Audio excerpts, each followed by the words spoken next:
Diego's the immortal VP. Naku, lakad mo tatang, lakad mo tatang! Normally.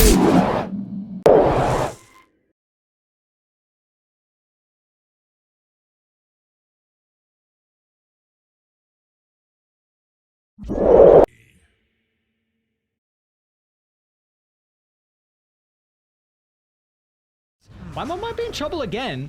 They know he TP'd back, so this time they will have no cheeky play from the Enchantress. He's going to look to do as much damage as he can to maybe set up for Gabby to get a return kill. But Jing recognizing this and he gets out of range here to allow Enryu to get the kill. Levels, honestly, is nothing too crazy just because more than likely... a bit low up here. It's actually going to look to turn on Enryu. Maybe Whitemon's also in trouble as well. Doesn't have any creeps to play with. Enryu's going to play the distance, allowing Jing to take a majority of the damage. Just have those range attacks flurrying from him. Oh, he had the ward advantage. Hang on. Oh, now you leave Asta alone. So who's the god now? Zephyr's Larson. All right, you're away from the lane. This puts Asta... Oh, he didn't... He blocked it with a tree. Oh, no. Wait, was that Zephyr or Ember? That was Zephyr, I'm pretty sure.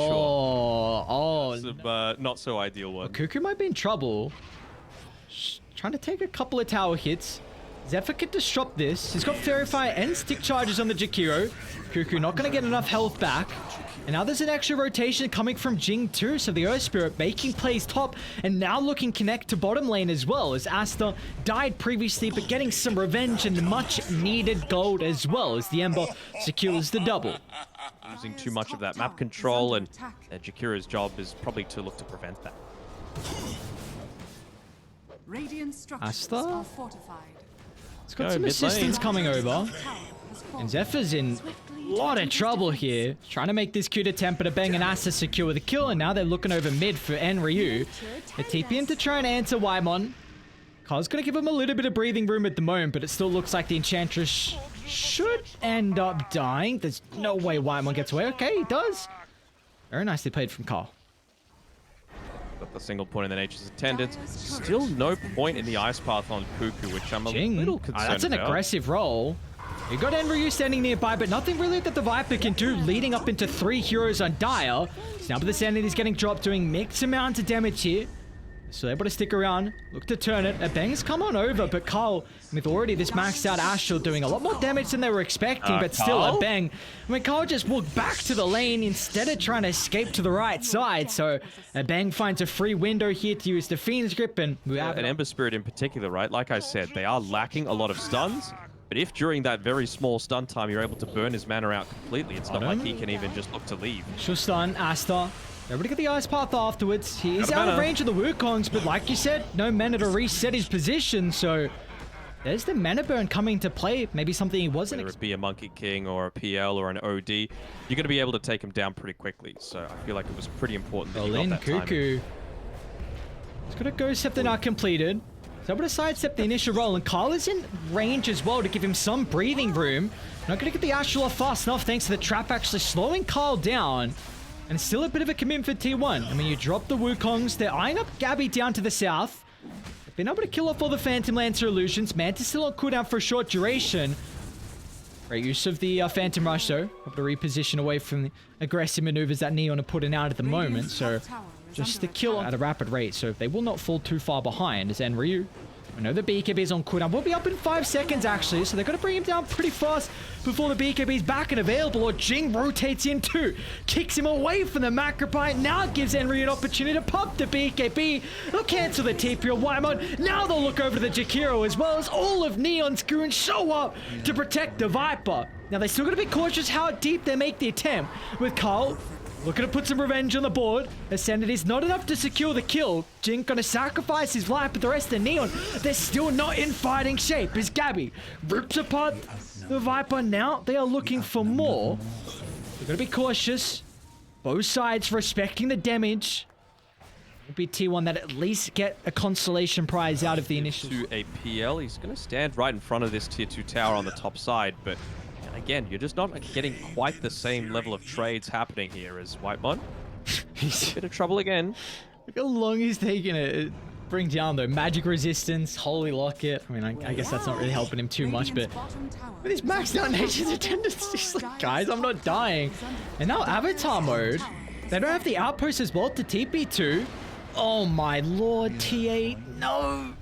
What do you do now on die? You drop your Wukongs. They thought they had a way to start the fight as Enryu's going to jump back in. The rest of Radiant still very split away. They've got to be cautious if Dire look to show up. Gabby's going to answer the call, but still they're eyeing up Zephyr with the ward on the high ground. Avatar mode is able to instantly lock on in. I mean, they're smoked as well. They want to take the fight. They're still in the backpack. Zephyr. They got confirmation he's there. How do you chain lock down the Ember? Well, they won't have the opportunity. Maybe BKB as Asta goes flying to the middle, but Cuckoo once again is going to get brought down to start the fight until Carl swings over the tree line, gets the Astral safe, and now they need a way to the end to the Fiend's Grip. Gabby has got a silence thanks to the Mindbreaker, so they'll get rid of the Fiend's Grip, but still the rest of Neon, they're in trouble as Gabby's damage. Too much for them to handle. They'll kill off the Ember. Avatar mode to the northern side. He's not the target at the moment. It's actually going to be Enryu. Let's smoke this 4. TA's in trouble. Can he get the blink away? Not going to be fast enough. Now the refraction's getting burnt away as Gabby's blocking on top of the Templar Assassin. A Hurricane Pike up to the high ground. Still Cuckoo's the main target at the moment for Neon. They've got the real PL. They need a way to cancel the Fiend's Grip, but bang, the full duration lockdown isn't going to be enough. First life cancelled out, and Neon, now they've got an ankle to take this second round. Gonna back off. Reset Avatar mode a blink away. He's got Asta nearby. They are lacking some mana though. So maybe feeling like they're happy with that initial round. And if they can just reset and not lose any more. And I think that's going to be the case. Bang. Well, maybe not a bang though. All right, you lose the Bane. You're happy with that. Oh no, Jing, don't reveal his position with the courage. Just run there and the illusion steals him. Available. I feel like it's going to be a real value item, especially considering... especially considering the build-up for Orchid as well, right? Like, it's a lot less int-focused and a lot more towards Zephyr. The, Starts to find on a bang. Force to the low ground. Emery follows suit as well. Avatar mode still wants to take the fight, but the Abyssal reveal from Gabby might be a bit of an issue as Avatar mode, he's got no way to reset his position. Hurricane Pie fast enough, it's not. TA down, godlike streak claiming out Carl looking on for more. In between the T2, T3 tower, but there's no way to escape as they blocked off the high ground retreat. So the Monkey King's going to be the target. Jing and Enryu looking to stand their ground, but the buyback starting to rain in from Neon. Can they turn this fight back around as Gabby is the raid boss? PL well and truly an issue at this stage in the game. The dieback for the Bane, Gabby's out, and those buybacks feel not worth it at all. A little bit of all chat, Carl? Carl went down this way. You're supposed to tell me what's going on. I'm Googling as fast as I can. You can just brute force in and not really care. Asta? Does he get away? Doesn't have any remnants available. There's the initial stun. Sanity's dropped and there's those cars point. It just took a little bit longer for the... Really been making the plays throughout this entirety of the game. Gonna start on the Phantom Lancer. Is Gabby really killable though? I don't know. PL is such a raid boss. He turns to blow up the Earth Spirit. Jing, that's a dieback for him. It's an Isolation Fiend's Grip from a bang. They're going to be able to cancel off the life of the Monkey King as well, but they've still got issues. But PL, Gabby going on forward for more. Deeper and deeper inside the base. 3 down, no buybacks. Now they look onto the tier 4 tower. As tier 1, and it was an even game for majority of this game 1. Phantom Lancer started to get out of control, and I don't see a way back in here. Maybe Avatar mode can make something happen. Still, the TA's doing ridiculous amount of damage, but this Abyssal Blade from Gabby was where it really all turned around from there as the G's are dropped. It's going to be T1 taking our Game 1 victory. It was just the inevitable thing that we were talking about, right? Like, you were always going to get to this stage where the PL was unkillable. So much needed to be put onto Asta to be able to make the plays happening early on. And they put a lot of pressure onto his lane, making sure that that was never going to avenge ticks. It's moved from 0.2 to 0.3 seconds, which actually means that you're just locked in place for a decent amount of time longer. Difficult to play against, and okay, well, they realize that one of these heroes has to be put into the off lane, but I feel like it's most likely just going to be the Quap now, right? Sure. I mean, the one worry potentially is, right, like, what do you have that's going to stop this? Enryu? Like, Enchantress could potentially just run away, right? Yo, we're both A lot of the bottom slow lane. ability. Starting to stack up the poison. Wymon's already got level 2 as well, so that is enough to secure the kill. And another one to Enryu's Broodmother, so really struggling and going exceptionally well for the boys on Radiant. He's bottom. Action continuing to break out. Enryu really starting to ramp up the damage onto Gabby, but it's actually Wymon, I mean, off to the side. His poison stacks. I was talking my smack about a Shadow Demon 5 points in the dagger for this lane. Bottom though. Enryu's in trouble once again. You can't man fight now with all these poison stacks. Gabby's able to find the last little bit of damage, and Enryu's, I don't know if he's gonna have a game now. Denog 3 deaths. Look at Zeus is talking about Battle Fury. Not Diffuser. Okay, Zephyr. Let's go scout them out. We'll reveal the ward on the high ground. No way they could have got that nightmare just like that. So if, we'll go down for the consequence. They'll catch out Gabby. Well, it has to be a deep dive attempt. Oh, the avalanche just out of range of the Fiend's group. Wymon will still TP in, so it's able to cancel a decent amount of the duration, but they still have issues with how much damage the Lesh is really starting to ramp up at this stage in the game. As Carl TPs through, drops the Sonic Wave, clipping onto multiple heroes, but still the Broodmother has been untouched this back. I know. Asta's already started on Roche though. Does he look to continue making the play? No, it's going to leave the pit as a bang. It's the first casualty. Zephyr's still moving on forward for Avatar. Goddamn speedy though. Nice ward from Oh, now Wymon's just going to be picked off, and a bang.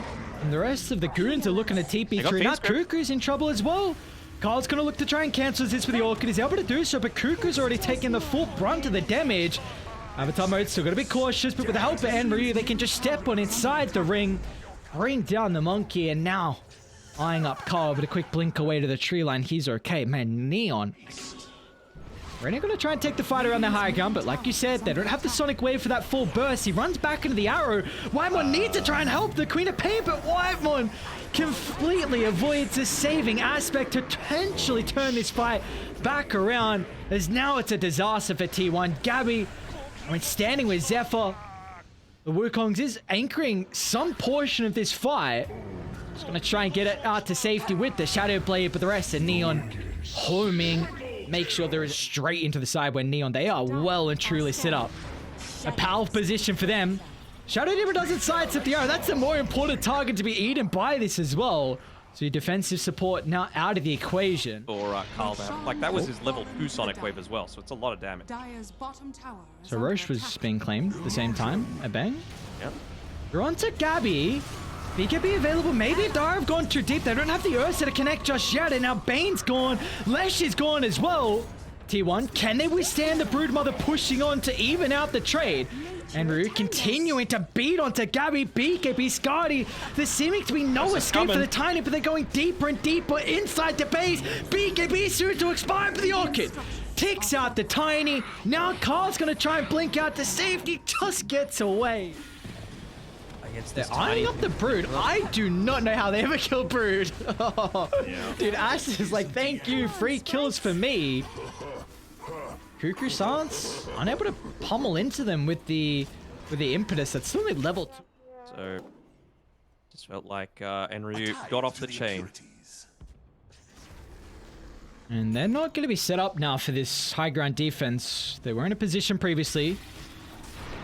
The Ursa's going to take a lot of damage here with the combo. Enough to get rid of the first life. Can you protect Gabby though? Wymon's going to be in a position. Banishment out to safety. Now Zephyr's going to charge up the Wukongs as well. Carl, nice prioritization. It's going to look to cancel out the life of the Bane, but they've still got issues with the Brood along with the Ursa as well. As Kuku still hasn't fallen just yet. They're looking to do their best to kite the Broodmother, but on the backline, Carl bashed up from Asta. Still has a buyback available. Gabby's going to eye up Jing too.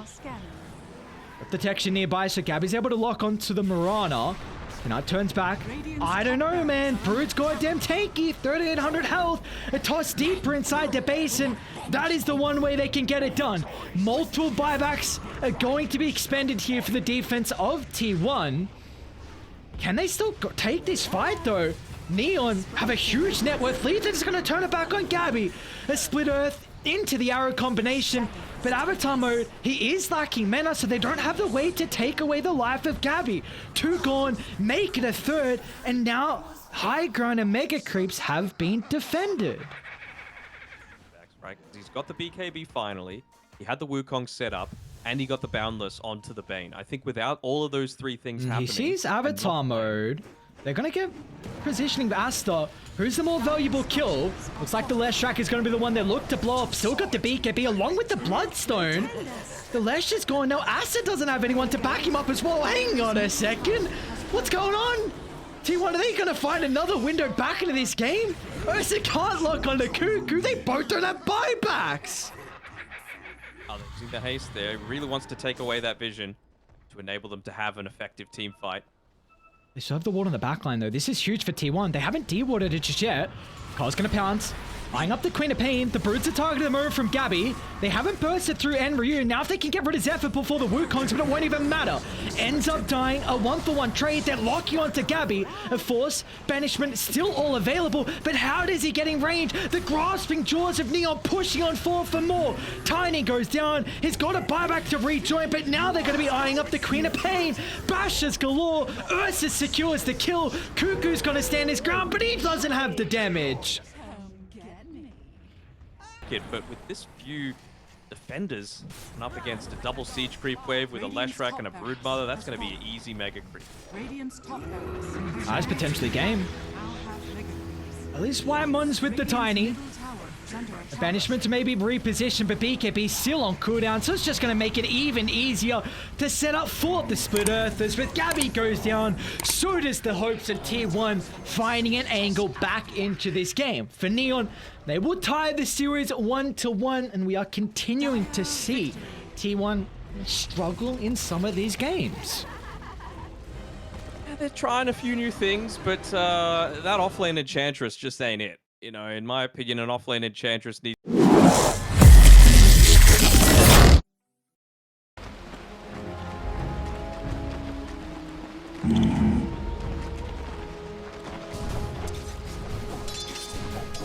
Right.